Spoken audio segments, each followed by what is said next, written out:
दोस्तों नमस्कार, मैं राकेश श्रीवास्तव। क्या इस देश की राजनीति में कभी भी ऐसा इतिहास रहा है कि उपराष्ट्रपति ने अपने पद से इस्तीफा दिया और उसके बाद उनका कोई अता पता ना चला हो? शायद ये पहली बार ऐसा है कि उपराष्ट्रपति ने इस्तीफा दिया और महीने भर का वक्त बीत चुका है, लेकिन अब तक पता नहीं है कि आखिर जगदीप धनखड़ है कहाँ, सुरक्षित है या नहीं है, देश में है या देश से बाहर है, या वो अपने गृह राज्य में है, आखिर कहाँ है? ये सवाल विपक्ष की तरफ से लगातार उठाए जा रहे हैं और आम लोगों के मन में भी ये सवाल है कि आखिर जगदीप धनखड़ है कहाँ। लेकिन आपको ये जानकर बड़ी हैरानी होगी कि आरटीआई के तहत जो एक जानकारी निकलकर सामने आई है, उसके तहत 21 जुलाई को, जब कहा जा रहा है कि 21 जुलाई को रात में जगदीप धनखड़ ने अपने पद से इस्तीफा दे दिया था, 21 जुलाई को राष्ट्रपति से उनकी कोई मुलाकात नहीं है। अमूमन जब किसी को इस्तीफा देना होता है, राष्ट्रपति उपराष्ट्रपति जैसे पदों पे बैठे हुए लोगों को, तो राष्ट्रपति से मुलाकात कर वो अपना इस्तीफा सौंपते हैं।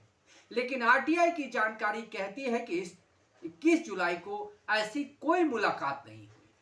साथ ही ये भी जानकारी सामने आ रही है कि जो इस्तीफा जगदीप धनखड़ की तरफ से दिया गया और जिसे सोशल मीडिया पे जारी किया गया और दिखाया जा रहा है, दरअसल वो जो लेटर है वो फर्जी है, यानी डुप्लीकेट है। सवाल ये है कि आखिर इस तरह की बातें उपराष्ट्रपति पद पर बैठे हुए व्यक्ति के लिए क्यों सामने आ रही है, क्योंकि पिछले एक महीने से जगदीप धनखड़ ने जब से कहा जा रहा है कि इस्तीफा दिया है, उनका कोई अता पता नहीं है।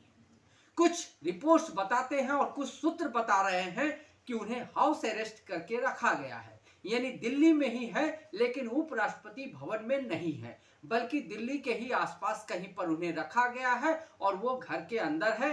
इसी वजह से विपक्ष के कई नेताओं ने जब उनसे मुलाकात करने की कोशिश की तो उनसे मिलने से मना कर दिया गया। उन्हें घर में रखा गया है और हाउस अरेस्ट के तौर पे रखा गया है। कहा जा रहा है कि सिक्योरिटी की नजर में वो हैं और उनकी गतिविधियों पे नजर रखी जा रही है। हो सकता है कि जो सरकार है, सरकार को ऐसा लगता होगा कि जगदीप धनखड़ बाहर निकलकर कोई बड़ा बवाला न कर दे, कोई बड़ा खुलासा न कर दे, इसलिए उन्हें अरेस्ट करके रखा गया है।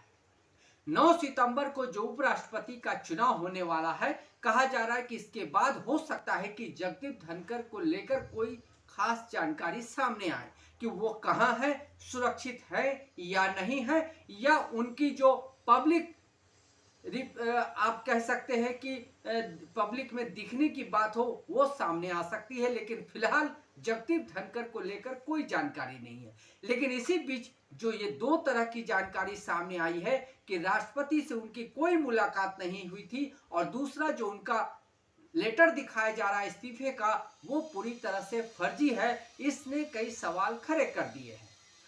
कहा यह जा रहा है कि जब राज्यसभा में वो विपक्ष के प्रस्तावों को स्वीकार कर रहे थे, तो उसे लेकर भारतीय जनता पार्टी खासा नाराज थी।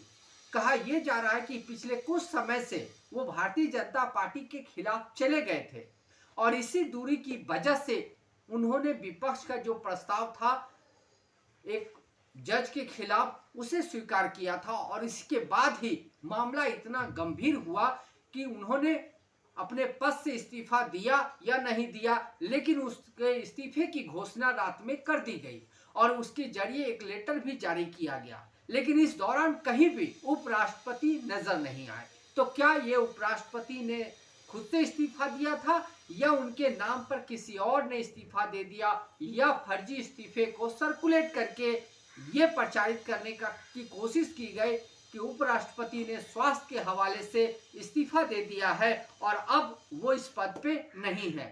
फिलहाल उपराष्ट्रपति चुनाव को लेकर एनडीए की तरफ से अपने उम्मीदवार सीपी राधाकृष्णन के लिए वोट जुटाने की पहल की जा रही है। इसी बीच चंद्रबाबू नायडू का भी वो बयान सामने आ गया है, जिसमें उन्होंने कहा है कि एनडीए की तरफ से सीपी राधाकृष्णन के नाम की जो घोषणा की गई है, मैं उसके सपोर्ट में हूं। दरअसल चंद्रबाबू नायडू का बयान यूं ही सामने नहीं आया है, कहा यह जा रहा है कि चंद्रबाबू नायडू के खिलाफ जो एक भ्रष्टाचार का करीब 371 करोड़ के भ्रष्टाचार का मामला है, उसी को लेकर उन्हें डराया गया है और इसी वजह से उन्हें मीडिया में आकर ये बात बोलनी पड़ी है कि वो एनडीए के उम्मीदवार के पक्ष में हैं। लेकिन इस चुनाव में किसी तरह का व्हीप जारी नहीं होता है, किसी तरह का सर्कुलेशन नहीं होता है, यानी कौन किसे वोट कर रहा है इसकी जानकारी निकालना मुश्किल होता है। तो ऐसे में चंद्रबाबू नायडू जो सामने आकर कह रहे हैं और पीछे से जो उनके सांसद करेंगे, उन दोनों में अंतर हो सकता है, क्योंकि चंद्रबाबू नायडू को मालूम है कि इस मामले में सपोर्ट अगर उन्होंने एनडीए का कर दिया तो इससे उन्हें जो तेलुगु के जो लोग हैं उनकी खिलाफत हो सकती है, क्योंकि वी सुदर्शन रेड्डी जो विपक्ष के उम्मीदवार हैं वो तेलुगु हैं और वो आंध्र प्रदेश से आते हैं। ऐसे में क्या चंद्रबाबू नायडू उनकी खिलाफत कर पाएंगे या उनके खिलाफ जाकर वोट कर पाएंगे, ये देखना जरूरी है। लेकिन 9 सितंबर को जब उपराष्ट्रपति का चुनाव होगा उसके बाद हो सकता है कि जगदीप धनखड़ को लेकर कोई बड़ी जानकारी सामने आए। लेकिन फिलहाल ये बात भी सामने आ रही है कि जगदीप धनखड़ का इस्तीफा लेने के बाद उन्हें के साथ धक्का मुक्की भी की गई थी। इस बात की पुष्टि करने के लिए फिलहाल कोई आधार नहीं है, लेकिन सूत्र बताते हैं कि भारतीय जनता पार्टी और जगदीप धनखड़ के बीच रिश्ते इतने खराब हो चुके थे कि जगदीप धनखड़ को किसी भी तरह से उस पद से हटाने की पहल की गई थी और जगदीप धनखड़ खुद से इस्तीफा देने को तैयार नहीं थे। इसी वजह से उपराष्ट्रपति से उनकी मुलाकात की कोई तस्वीर सामने नहीं आई है। साथ ही कहा जा रहा है कि उनके इस्तीफे की जो कॉपी है वो फर्जी है। ऐसे में आने वाले दिनों में इस मामले को लेकर जो भी जानकारी सामने आएगी वो चौंकाने वाली हो सकती है, क्योंकि जगदीप धनखड़ फिलहाल पूरे सीन से गायब है। उन्होंने ना मीडिया में आकर कोई बयान दिया है, ना राष्ट्रपति से मुलाकात की उनकी कोई तस्वीर है, ना ही वो फोन पे किसी से बात कर रहे हैं। और इसी बीच विपक्ष की तरफ से समय समय पे ये मुद्दा उठाया जा रहा है कि आखिर जगदीप धनखड़ कहाँ है। राहुल गांधी ने तो यहाँ तक कह दिया है कि जब इस देश में उपराष्ट्रपति का भी महीने भर से पता नहीं है तो दूसरे आदमी का क्या है। आप समझ सकते हैं कि आखिर ये हो क्या रहा है। एक उपराष्ट्रपति जो अपने पद पे थे, सालों से काम चला रहे थे बीजेपी के लिए, वो हमेशा दीवार बनकर खड़े रहते थे, हमेशा विपक्ष के निशाने पे रहते थे।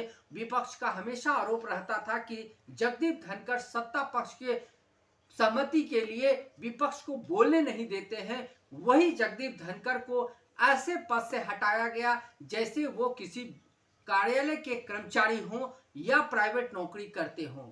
जगदीप धनखड़ के हटने के बाद भी उनका सामने नहीं आना, किसी तरह का फुटेज सामने नहीं आना, इवन को उनके परिवार के किसी भी सदस्य को बाहर में नहीं देखा गया है या पब्लिक या मीडिया में आकर किसी तरह की बात करते नहीं देखा गया है।